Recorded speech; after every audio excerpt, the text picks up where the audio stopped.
미국의 적대국들, 최소한 러시아, 중국, 이란, 북한을 포함해서 미국 선거 인프라를 침해할 수 있는 능력이 있습니다. 도널드 트럼프는 국민에게 긴급 연설을 했고 러시아와 중국이 미국 내정에 개입했다는 사실을 인정해 미국인들에게 충격을 안겼습니다. 어제 저녁 프라임타임의 도널드 트럼프는 백악관 이스트롬에서 25분간 국민에게 연설을 했고 그가 한 말에 미국인들은 아직도 충격에서 벗어나지 못하고 있습니다. 그는 러시아와 중국이 공식적으로 미국의 적으로 명시된 정보 문서의 기밀 해제를 발표했습니다. 그는 베이징이 역사상 최대 규모의 선거 데이터 절도, 즉 2억 2천만 개의 미국 유권자 파일을 훔친 것에 대해 비난했습니다. 트럼프는 미국의 정보기관들이 바로 딥스테이트이며 수년간 자신과 미국 국민에게 중국과 러시아가 어떻게 자신에게서 선거를 훔쳤는지에 대한 정보를 숨겨왔다고 주장했습니다. 그는 정보기관들이 미국의 이른바 그림자 정부를 운영한다고 전반적으로 말합니다. 트럼프는 정보기관 요원들에 대한 형사수사를 요구했습니다. 여기에 한 가지 짚고 넘어갈 점이 있는데 이에 대해 솔직히 말씀드리겠습니다. 첫째로 나라의 주요 방송 3곳 중 2곳, 이 트럼프의 연설 중계를 거부했습니다. 트럼프 팀이 2021년에 내린 자체 정보 평가에서는 오늘 트럼프가 직접 말한 내용과는 정반대의 결론을 내리고 있습니다. 그리고 2억 2천만 개의 파일, 이 도난당했다는 숫자는 사실 2020년 미국 전체 유권자 등록수보다도 많은 수치입니다. 오늘 이 연설을 분석해 보겠습니다. 도널드 트럼프가 정확히 뭐라고 말했는지 최대한 인용하면서 그가 옳은 부분과 팩트체커들이 그의 허위를 적발한 부분, 그리고 이것이 미국, 유럽, 우크라이나, 중국, 러시아에 어떤 의미가 있는지 살펴보겠습니다. 제 이름은 알렉세이 패치입니다. 함께 이 주제들에 대해 이야기해 봅시다. 하지만 시작하기 전에 이 유튜브 채널을 구독해 주시길 부탁드립니다. 저희는 30만 구독자 달성을 향해 나아가고 있습니다. 여러분 한 분 한 분의 구독에 감사하겠습니다. 미국의 적대국들, 최소한 러시아, 중국, 이란, 북한, 그리고 비국가 단체들이 미국 선거 인프라를 침해할 수 있는 능력을 가지고 있다는 것입니다. 이상 인용이었고 정말 대단한 발언이죠. 그렇지 않습니까? 자, 어제 도널드 트럼프가 미국 국민들에게 예고했던 그 중대한 연설이 있었습니다. 트럼프는 언제나처럼 자기 자신을 찬양하는 것으로 시작했습니다. 이 연설의 분위기를 느끼실 수 있도록 그 부분을 인용해 드리겠습니다. 인용입니다. 시작하기 전에 저는 자랑스럽게 말씀드립니다. 우리나라는 그 어느 때보다 더 안전하고 더 강하고 훨씬 더 부유해졌습니다. 2년 전만 해도 우리나라는 죽어 있었습니다. 이제 우리는 세계에서 가장 뜨거운 나라입니다. 그리고 이어서 이런 업적들이 쏟아집니다. 트럼프의 말에 따르면 인플레이션은 6년 만에 가장 큰 월간 하락을 기록했습니다. 주식시장은 역사상 최고치에 도달했습니다. 국감은 우리나라 역사상 가장 잘 보호되고 있습니다. 지난 14개월 동안 불법 체류자는 0명입니다. 그리고 살인 건수는 1900년 이후 가장 낮은 수준입니다. 즉, 126년 만에 최저치입니다.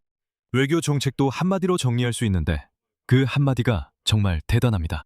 우리는 베네수엘라에서 승리했고 이제 그들은 우리와 협력하며 수백만 배럴의 석유를 생산하고 있습니다. 우리는 이란에서도 마찬가지로 크게 승리하고 있습니다. 여러분은 곧 이 노력의 결실을 보게 될 것입니다. 우리는 이란에서도 승리했습니다. 그리고 여러분은 곧 이 노력의 결실을 보게 될 것입니다. 이란에 대해 한 이 곧이라는 표현을 꼭 기억하세요. 우리가 지난 에피소드에서 호르무즈 해협에 대해 다뤘던 모든 내용을 생각하면 이것은 또 다른 예고처럼 들립니다. 그리고 이 유튜브 채널의 다음 에피소드에서 우리는 중동의 최신 상황을 함께 살펴볼 것입니다. 그리고 나서 도널드 트럼프는 사실상 이 모든 것의 목적이었던 대목으로 넘어갔습니다. 미리 말씀드리자면 이 연설 전체는 미국 대통령의 또 다른 선거용 술수였습니다. 중간 선거에서 공화당을 밀어주기 위한 것이었죠. 다음은 인용입니다.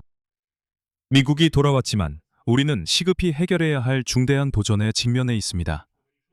왜냐하면 어떤 나라도 공정한 선거 없이는 위대할 수 없기 때문입니다. 신뢰가 없으면 위대함도 없습니다. 그리고 거의 20분 동안 선거가 어떻게 도둑맞았는지, 또다시 도둑맞지 않으려면 어떻게 해야 하는지에 대한 이야기가 이어졌습니다. 하지만 이번에는 드디어 어느 정도 구체적인 내용이 나왔습니다. 자, 이제 가장 중요한 부분입니다. 도널드 트럼프는 정보 문서의 즉각적인 기밀 해제를 발표했습니다. 그의 말에 따르면 이 문서들은 미국 선거 인프라의 충격적인 취약점을 드러내고 있습니다. 그는 이 문제를 법원과 의회를 통해 바꾸지 못하고 있습니다. 인용문입니다. 이처럼 중요한 정보가 수년 동안 여러분, 미국 국민에게 숨겨지고 감춰져 있었다는 사실도 매우 분노스럽습니다. 하지만 이 모든 것이 지금 바로 바뀌고 있습니다. 이 문서들은 2020년 1월부터 2026년 6월까지의 기간을 다루고 있습니다. 참고로 백악관 웹사이트에 4개의 별도 묶음으로 공개되어 있습니다. 여러분이 직접 이 문서들을 보고 싶으시다면 백악관 웹사이트에 접속하시면 됩니다. 현재 메인 페이지에 모두 게시되어 있으니 언제든지 확인하실 수 있습니다. 이 문서들에 충격적인 내용이 담겨 있습니다. 도널드 트럼프는 미국 정보기관의 평가에서 직접 인용한 내용을 읽었습니다. 여러분, 잘 들어보시기 바랍니다. 우리는 미국의 적대 세력들, 최소한 러시아, 중국, 이란, 북한, 그리고 비국가 단체들이 미국의 선거 인프라를 침해할 수 있는 능력을 갖추고 있다고 판단합니다. 인용 끝. 미국의 적대 세력들, 최소한 러시아, 중국, 이란, 북한, 그리고 비국가 단체들은 미국의 선거 인프라를 침해할 수 있는 능력을 갖추고 있습니다. 제가 틀리지 않았다면 이번이 정말 처음으로 도널드 트럼프가 러시아를 미국의 적이라고 언급한 경우입니다.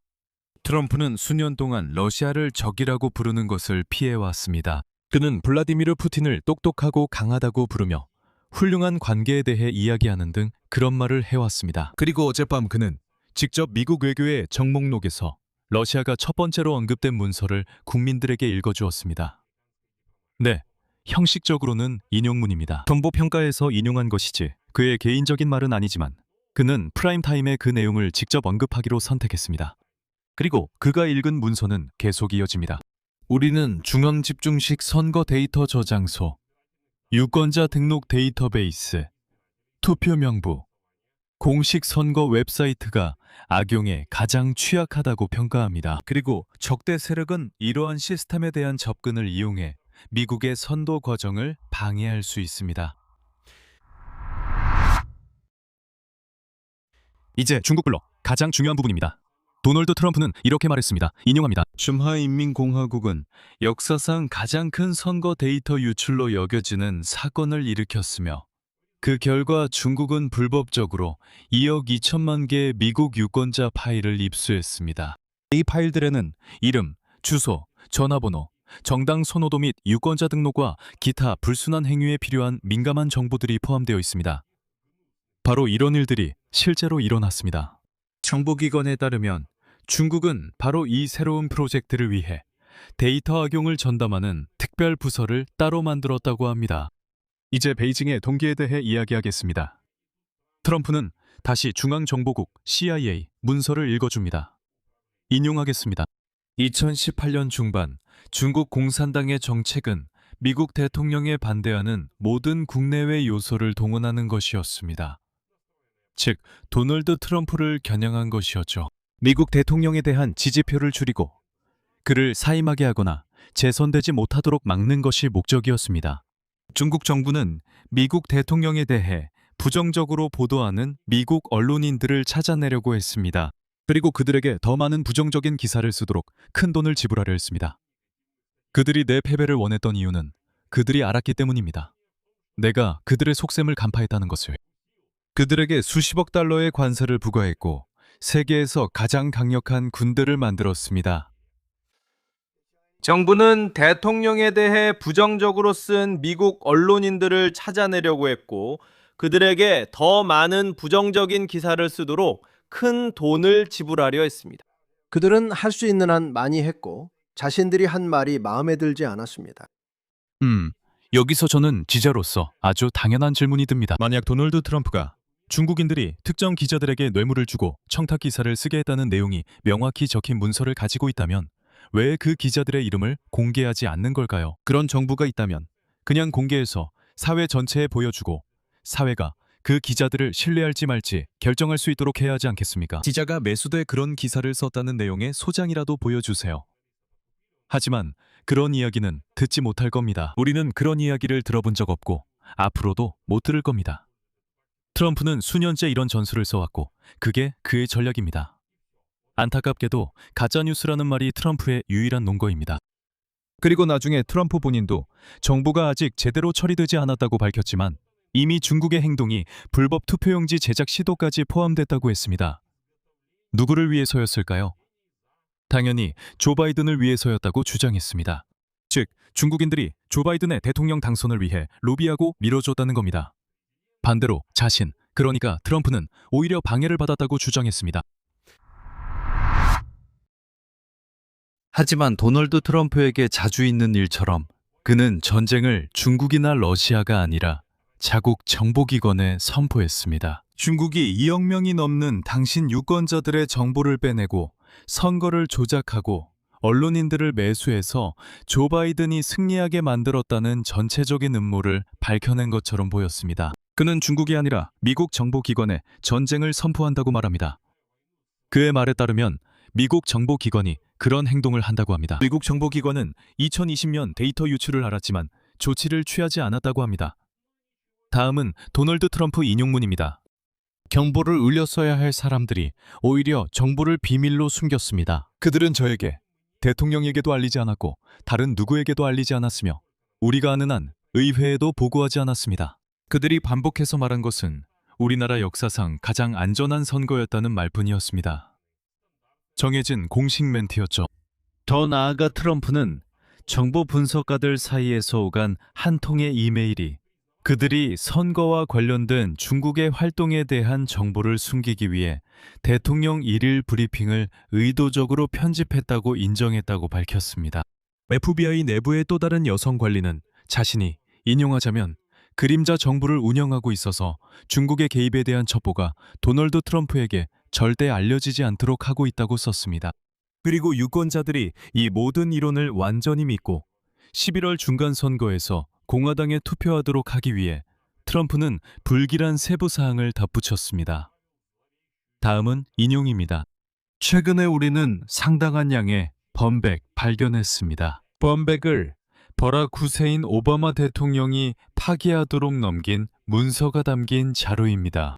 이 자료들은 원래 소각 대상이었으나 소각되지 않았고 우리는 이것이 일부러 벌어진 일은 아니라고 봅니다. 일부러가 아니라 이 자료를 소각해야 했던 이들의 심각한 무능력 때문이었습니다. 운이 좋아서일 수도 있지만 발견 내용은 충격적입니다.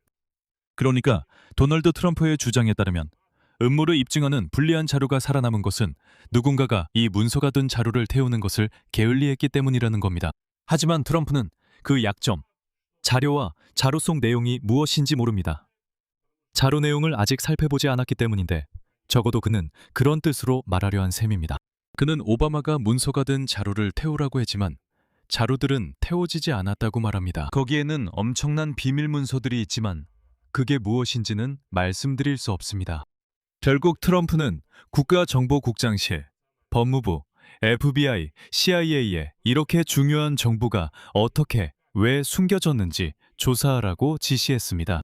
또한 그는 문서 은폐에 관련된 사람들을 해고하라고 지시했습니다. 그리고 필요하다면 이들에 대해 형사 기소를 하라고 했습니다.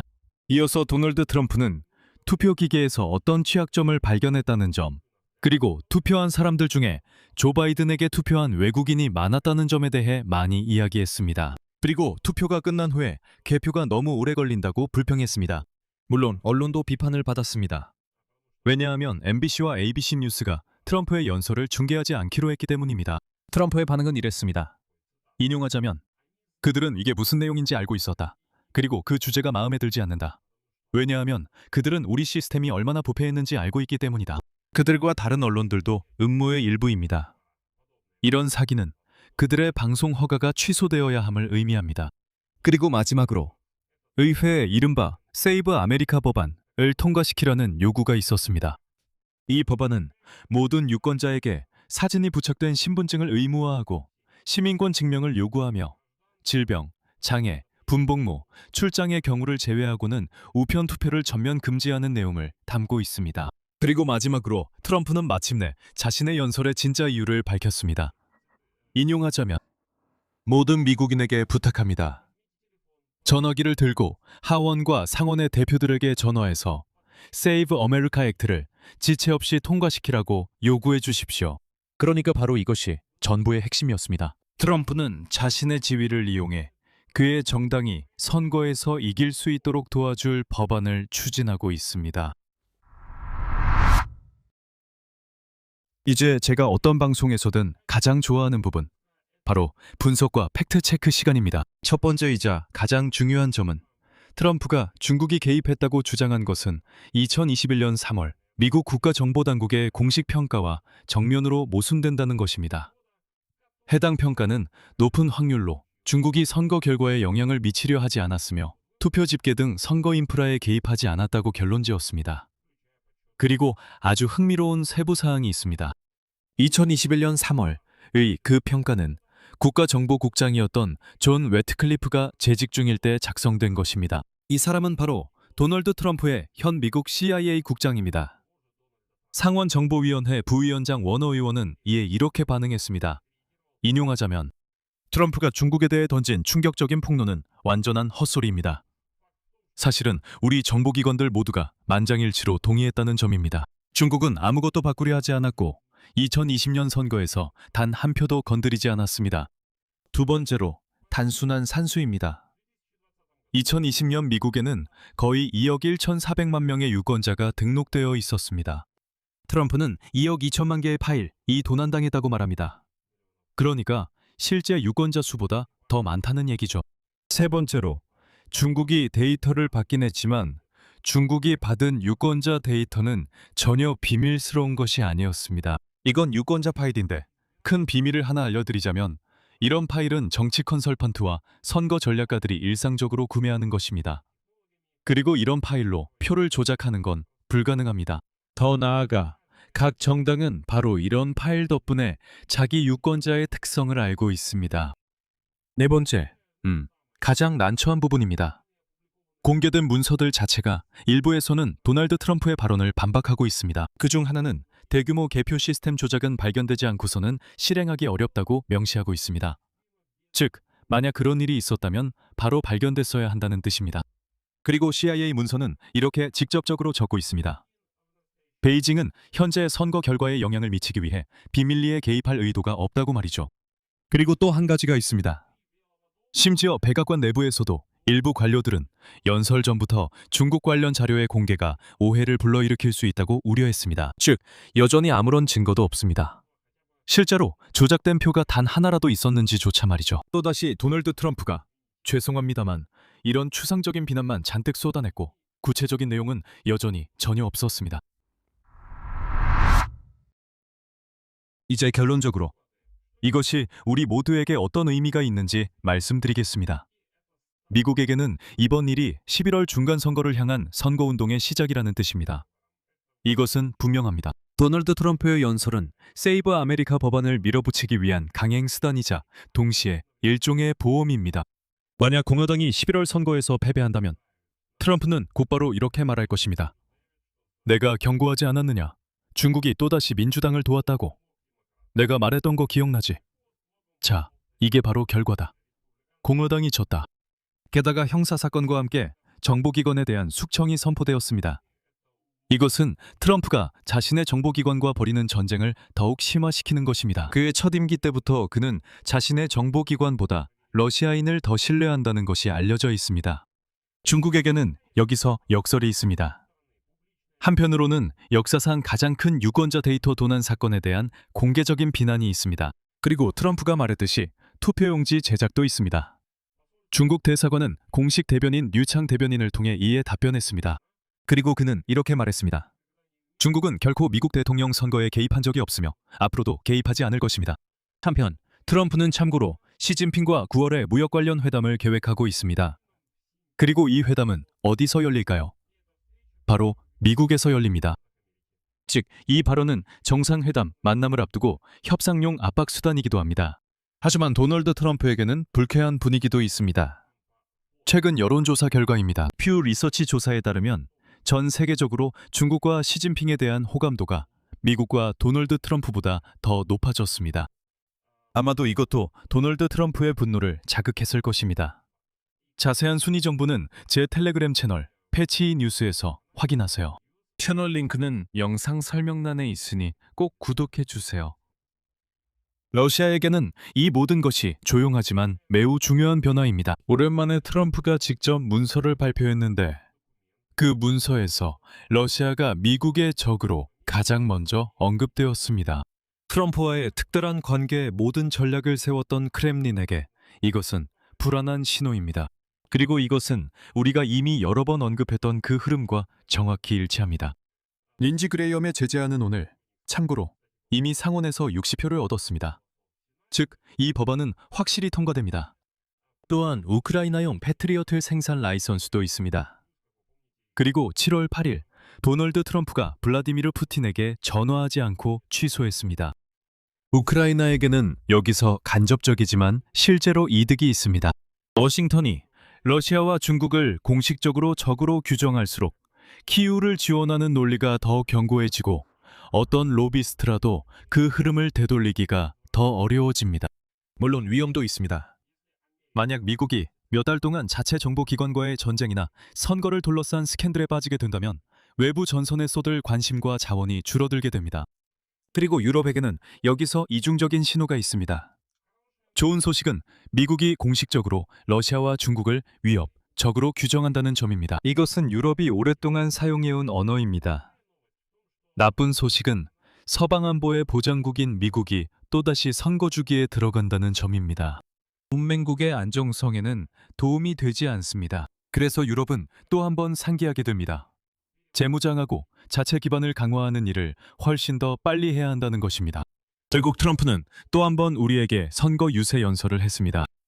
트럼프는 이제 중국이 선거에 개입해서 자신이 지난 선거에서 승리하지 못하게 했다고 막연하게 비난했습니다. 하지만 구체적 내용은 또 듣지 못했고 결국 비난만 한 셈이죠. 마치 제가 이웃을 근거 없이 비난하며 증거가 있다고 말하는 것과 같습니다. 증거는 말씀드릴 수 없습니다. 여기서 말을 줄이겠습니다. 여러분의 의견과 결론을 이 영상 아래 댓글로 남겨주세요. 채널 구독과 알림 설정, 그리고 좋아요도 잊지 마세요. 오늘은 여기까지입니다. 건강 조심하세요. 모두 안녕히 계세요.